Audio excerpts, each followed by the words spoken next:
ಜೋಳದ ರೊಟ್ಟಿ ಹಾಗೆ ತರಕಾರಿ ಪಲ್ಯ, ಬೆಂಡೆಕಾಯಿ ಡ್ರೈ ಪಲ್ಯ ಮಾಡೋದು ಹೇಗೆ ಅನ್ನೋದನ್ನು ಸಿಂಪಲಾಗಿ ತೋರಿಸ್ಕೊಡ್ತಾ ಇದ್ದೀನಿ. ನಾನು ಈ ಮೊದಲೇ ತರಕಾರಿಗಳನ್ನೆಲ್ಲನೂ ಕಟ್ ಮಾಡಿ ಇಟ್ಕೊಂಡಿದ್ದೆ. ಬದನೆಕಾಯಿ, ಆಲೂಗಡ್ಡೆ, ಜವಳಿಕಾಯಿ ಹಾಕಿ ಮಾಡ್ತಾಯಿದ್ದೀನಿ. ಇವಾಗ ಒಗ್ಗರಣೆಗೂ ಕೂಡ 2 ಈರುಳ್ಳಿ, 2 ಟೊಮೊಟೊ, 7ರಿಂದ 8 ಹಸಿಮೆಣಸಿನ್ಕಾಯಿ ಈ ಮೊದಲೇ ಕಟ್ ಮಾಡಿ ಇಟ್ಕೊಂಡಿದ್ದೆ. ಈಗ ಕುಕ್ಕರ್ಗೆ 2 ಸ್ಪೂನಷ್ಟು ಆಯಿಲ್ ಹಾಕಿ, ಆಯಿಲ್ ಕಾದಾದಮೇಲೆ ಸಾಸಿವೆ, ಕರಿಬೇವು, ಕಟ್ ಮಾಡ್ಕೊಂಡಿರೋ ಹಸಿಮೆಣಸಿನ್ಕಾಯಿ ಹಾಕಿ ಫ್ರೈ ಮಾಡ್ಕೋಬೇಕು. ಸ್ವಲ್ಪ ಫ್ರೈ ಆದಮೇಲೆ ಮೆಣಸಿನ್ಕಾಯಿ, ಈರುಳ್ಳಿ ಹಾಕ್ಕೋಬೇಕು.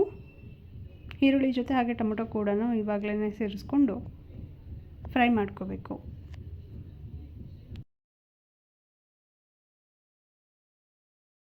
ಇಷ್ಟು ಫ್ರೈ ಆದಮೇಲೆ ನಾವು ಇವಾಗ ಇದಕ್ಕೆ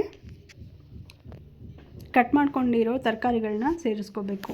ಇದ್ರ ಜೊತೆ ನಾನು 1 ಹಿಡಿಯಷ್ಟು ಅವರೆಕಾಳನ್ನು ಮೊದಲನೇ ಬೇಯಿಸ್ಕೊಂಡು ಇಟ್ಕೊಂಡಿದ್ದೆ ತರಕಾರಿ ಜೊತೆ ಹಾಕೋಕ್ಕೆ. ನೋಡಿ, ಇದರಲ್ಲಿ ಇವಾಗ ಬದನೆಕಾಯಿ, ಆಲೂಗಡ್ಡೆ, ಜವಳಿಕಾಯಿ ಹಾಕಿ ಒಗ್ಗರಣೆಗೆ ಮಿಕ್ಸ್ ಮಾಡ್ತಾಯಿದ್ದೀನಿ.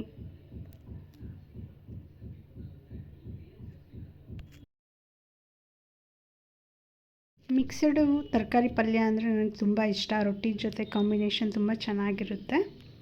ನೀವು ಒಂದು ಸಲ ಇದು ಇಷ್ಟ ಆದರೆ ಒಂದು ಸಲ ಟ್ರೈ ಮಾಡಿ ನೋಡಿ.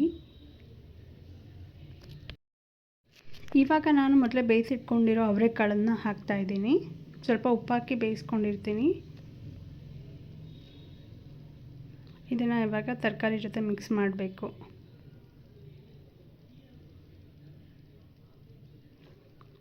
ಈ ತರಕಾರಿಗಳನ್ನ ಒಗ್ಗರಣೆಯಲ್ಲೇ 5 ಮಿನಿಟ್ಸು ನಿಧಾನಕ್ಕೆ ಬೇಯಿಸ್ಕೋಬೇಕು. ಸಣ್ಣ ಉರಿಲಿ ಬೇಯಿಸ್ಕೋಬೇಕು. ಅದಾದಮೇಲೆ ನೆಕ್ಸ್ಟ್ ನಾನು ಕೊಬ್ಬರಿ ತುರಿ ಹಾಕ್ತಾಯಿದ್ದೀನಿ, 1 ಹಿಡಿಯಷ್ಟು ಸ್ವಲ್ಪ.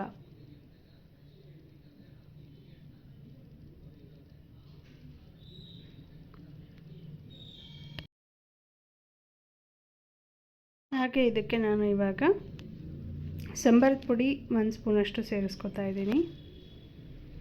1 ಟೀ ಸ್ಪೂನ್.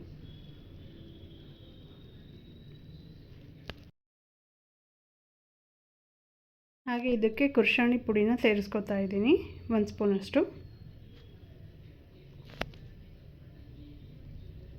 ಕುರ್ಷಾಣಿನ ಚೆನ್ನಾಗಿ ಹುರ್ಕೊಂಡು ಅದ್ರ ಜೊತೆ ಕಡಲೆಯನ್ನು ಸೇರಿಸ್ಕೊಂಡು ಮಿಕ್ಸಿ ಮಾಡಿ ಇಟ್ಕೊಂಡಿರ್ತೀನಿ. ಎಲ್ಲ ಪಲ್ಯಕ್ಕೂ ಇದನ್ನೇ ಹಾಕೋದು ನಾನು. ಇವಾಗ ರುಚಿಗೆ ತಕ್ಕಷ್ಟು ಉಪ್ಪನ್ನು ಆ್ಯಡ್ ಮಾಡ್ತಾಯಿದ್ದೀನಿ. ಹಾಗೆ ಸ್ವಲ್ಪ ನೀರನ್ನು ಹಾಕ್ಕೋಬೇಕು ಬೇಯಿಸ್ಕೊಳ್ಳೋಕ್ಕೆ. ಎಷ್ಟಾಗುತ್ತೆ ಕನ್ಸಿಸ್ಟೆನ್ಸಿ ನೋಡ್ಕೊಂಡು, ಅದು ಬೇಯಕ್ಕೆ ನೀರು ಎಷ್ಟು ಬೇಕಾಗುತ್ತೆ ಅದನ್ನು ನೋಡ್ಕೊಂಡು ನೀರು ಹಾಕ್ಕೋಬೇಕು. ಹಾಗೆ ಚೆನ್ನಾಗಿ ಮಿಕ್ಸ್ ಮಾಡಬೇಕು.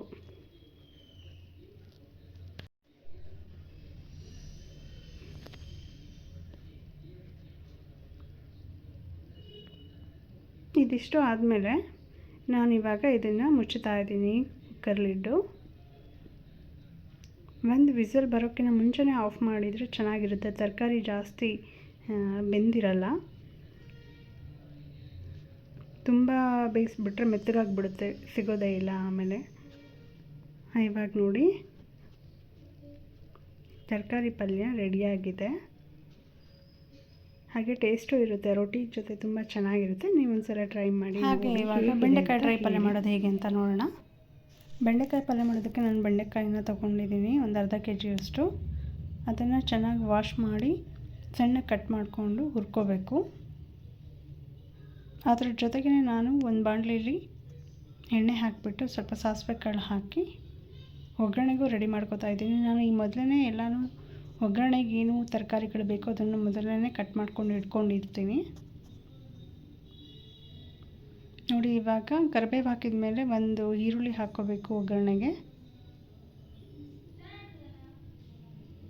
ಈರುಳ್ಳಿನ ಫ್ರೈ ಮಾಡ್ಕೋಬೇಕು.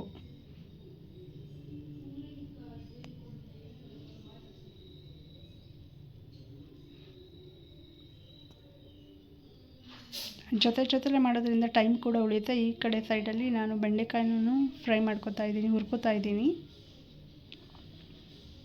ಬೆಂಡೆಕಾಯಿಯಲ್ಲಿ ನೀರಿನ ಅಂಶ ಇರಬಾರ್ದು, ಇದ್ದರೆ ಅದು ಬೇಗ ಹುರಿಯೋಲ್ಲ, ಲೋಳೆ ಥರ ಆಗಿಬಿಡುತ್ತೆ. ಅದಕ್ಕೆ ಚೆನ್ನಾಗಿ ಒರೆಸಿಟ್ಕೊಂಡು ಕಟ್ ಮಾಡಿಕೊಂಡು ಹುರಿಬೇಕು. ಇವಾಗ ಒಗ್ಗರಣೆಗೆ ಟೊಮೊಟೊ ಕೂಡ ಸೇರಿಸ್ತಾ ಇದ್ದೀನಿ.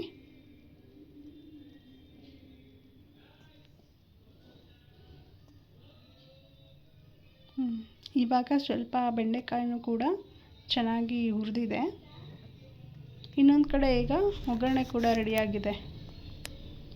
ಒಗ್ಗರಣೆ ಮಾಗಿದಾದಮೇಲೆ ನಾನೀಗ ಇದಕ್ಕೆ ಏನು ಬೇಕಾಗಿರೋ ಇಂಗ್ರೀಡಿಯೆಂಟ್ಸ್ ಏನು ಅಂತ ಹೇಳ್ತೀನಿ. ಸ್ವಲ್ಪ ಉಪ್ಪು ಹಾಕ್ಕೋಬೇಕು.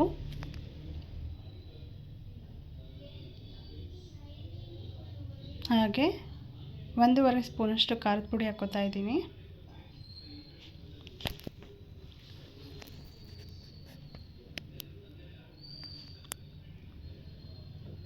ಹಾಗೆ ಸ್ವಲ್ಪ ಅರಿಶಿನ ಪುಡಿ ಹಾಕ್ಕೋತಾ ಇದ್ದೀನಿ.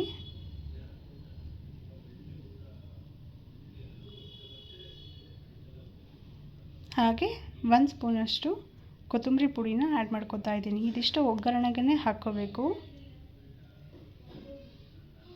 ಹಾಕಿ ಇದನ್ನು ಮಿಕ್ಸ್ ಮಾಡಬೇಕು. ಅದಕ್ಕೆ ಒಂದು ಸ್ವಲ್ಪ ನೀರನ್ನು ಸೇರಿಸ್ಕೋಬೇಕು. 2 ಮಿನಿಟ್ಸ್ ಕುದಿಯೋಕ್ಕೆ ಬಿಡಬೇಕು.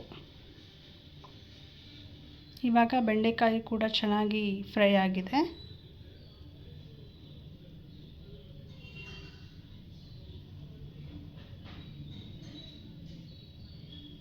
ಇವಾಗ ಬೆಂಡೆಕಾಯಿನ ಈ ಒಗ್ಗರಣೆಗೆ ಸೇರಿಸ್ಕೋಬೇಕು.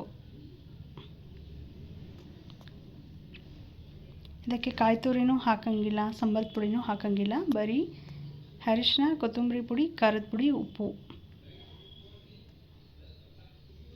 ಈ ರೀತಿ ಮಾಡೋದ್ರಿಂದ ಡ್ರೈ ಥರ ಚೆನ್ನಾಗಿರುತ್ತೆ. ಗ್ರೇವಿ ಥರನೂ ಮಾಡ್ಬೋದು, ಡ್ರೈ ಥರನೂ ಮಾಡ್ಬೋದು. ಇದಿಷ್ಟನ್ನು ಎಲ್ಲನೂ ಹಾಕಿ ಚೆನ್ನಾಗಿ ಮಿಕ್ಸ್ ಮಾಡಿ 1-2 ಮಿನಿಟ್ಸ್ ಬಿಡಬೇಕು. ಬೆಂಡೆಕಾಯಿ ಪಲ್ಯ ರೆಡಿಯಾಗಿದೆ. ನೆಕ್ಸ್ಟ್ ಇವಾಗ ನಾವು ಜೋಳದ ರೊಟ್ಟಿ ಮಾಡೋದು ಹೇಗೆ ಅಂತ ನೋಡ್ಕೊಳ್ಳೋಣ. 1-2 ಕಪ್ಪಷ್ಟು ನೀರನ್ನು ಹಾಕ್ಕೋಬೇಕು. ಪಾತ್ರೆಯಲ್ಲಿ ಇಟ್ಕೊಂಡು ಕುದಿಯೋಕ್ಕೆ ಬಿಡಬೇಕು. ನೀರು ಕುದೀತಾ ಇದೆ. ಕುದಿಬೇಕಾದ್ರೇ 2 ಸ್ಪೂನಷ್ಟು ಜೋಳದ ಹಿಟ್ಟನ್ನು ತಗೊಂಡು ಕುದೀತಾ ಇರೋ ನೀರಿಗೆ ನಾವು ಮಿಕ್ಸ್ ಮಾಡ್ಕೋಬೇಕು ಚೆನ್ನಾಗಿ. ತುಂಬ ತೆಳ್ಳಗಿದ್ರೆ ರೊಟ್ಟಿ ಬರಲ್ಲ. ಆ ನೀರಿಗೆ ಎಷ್ಟು ಬೇಕಾಗುತ್ತೋ ಅಷ್ಟು ಹಿಟ್ಟನ್ನು ನಾವು ಹಾಕ್ಕೊಂಡು ನೋಡಿಕೊಂಡು ಮಾಡ್ಕೋಬೇಕು. ಕೆಲವೊಬ್ಬರು ಒಂದೊಂದು ಥರ ಮಾಡ್ತಾರೆ, ನಾನು ಈ ಥರ ಮಾಡ್ತಾಯಿದ್ದೀನಿ.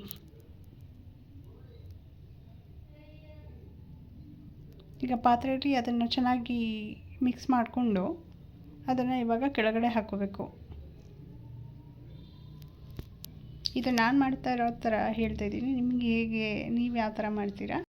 ಇವಾಗ ಇದಕ್ಕೆ ನಾನು ಜೋಳದ ಹಿಟ್ಟನ್ನು ಸೇರಿಸ್ಕೊತಾ ಇದ್ದೀನಿ. ಸ್ವಲ್ಪ ನೀರು ಹಾಕ್ಕೊಂಡು ಚೆನ್ನಾಗಿ ನಾದ್ಕೋಬೇಕು ಜೋಳದ ಹಿಟ್ಟನ್ನು.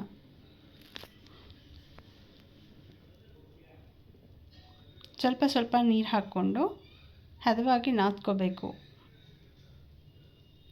ತುಂಬ ತೆಳು ಆದರೆ ಜೋಳದ ಹಿಟ್ಟು ಮಾಡೋಕ್ಕೆ ಬರಲ್ಲ, ಜೋಳದ ರೊಟ್ಟಿನ. ಹಾಗಾಗಿ ನಮಗೆ ಯಾವ ಕನ್ಸಿಸ್ಟೆನ್ಸಿ ಬೇಕಾಗುತ್ತೆ ನೋಡಿಕೊಂಡು ಚೆನ್ನಾಗಿ ನಾದ್ಕೊಂಡ್ರೆ ರೊಟ್ಟಿ ತುಂಬ ಚೆನ್ನಾಗಿ ಬರುತ್ತೆ. ಸ್ವಲ್ಪ ನೀರು ಹಾಕ್ಕೊಂಡು ಚೆನ್ನಾಗಿ ನಾದ್ಕೋಬೇಕು. ರೊಟ್ಟಿ ಮಾಡೋದಕ್ಕೆ ತುಂಬ ಟೈಮ್ ಬೇಕಾಗಿರೋದ್ರಿಂದ ನಾನು ತರಕಾರಿಗಳನ್ನೆಲ್ಲ ಮೊದಲೇ ಕಟ್ ಮಾಡ್ಕೊಂಡು ಇಟ್ಕೊಂಡಿದ್ದೆ. ವಿಡಿಯೋದಲ್ಲಿ ತೋರ್ಸೋಕ್ಕಾಗಲಿಲ್ಲ. 2 ಥರದ ಪಲ್ಯ ರೊಟ್ಟಿ ಮಾಡೋಕ್ಕೆ ತುಂಬ ಟೈಮ್ ಬೇಕಾಗುತ್ತೆ. ಹೀಗಾಗಿ ನಾನು ತರಕಾರಿಗಳನ್ನ ಮೊದಲೇ ಕಟ್ ಮಾಡಿ ಇಟ್ಕೊಂಡಿದ್ದೆ. ಈಗ ನೋಡಿ, ಈ ಹದವಾಗಿ ಹಿಟ್ಟನ್ನು ನಾದ್ಕೊಂಡು ಇಟ್ಕೋಬೇಕು. ಇವಾಗ ಹಂಚಕ್ಕಾದ್ಮೇಲೆ ರೊಟ್ಟಿನ ಕೆಲವೊಬ್ಬರು ಕೈಯಲ್ಲಿ ತಟ್ತಾರೆ. ನಾವೆಲ್ಲ ಲತೋಡಿ ಉಪಯೋಗಿಸ್ಕೊಂಡು ರೊಟ್ಟಿ ಮಾಡೋದು.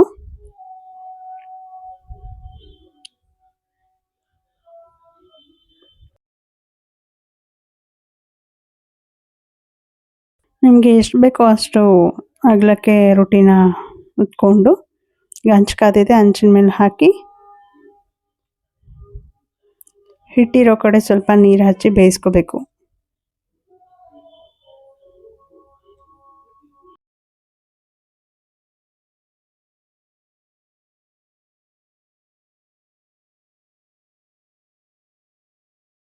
ಎರಡೂ ಕಡೆ ರೊಟ್ಟಿನ ಬೇಯಿಸ್ಕೋಬೇಕು.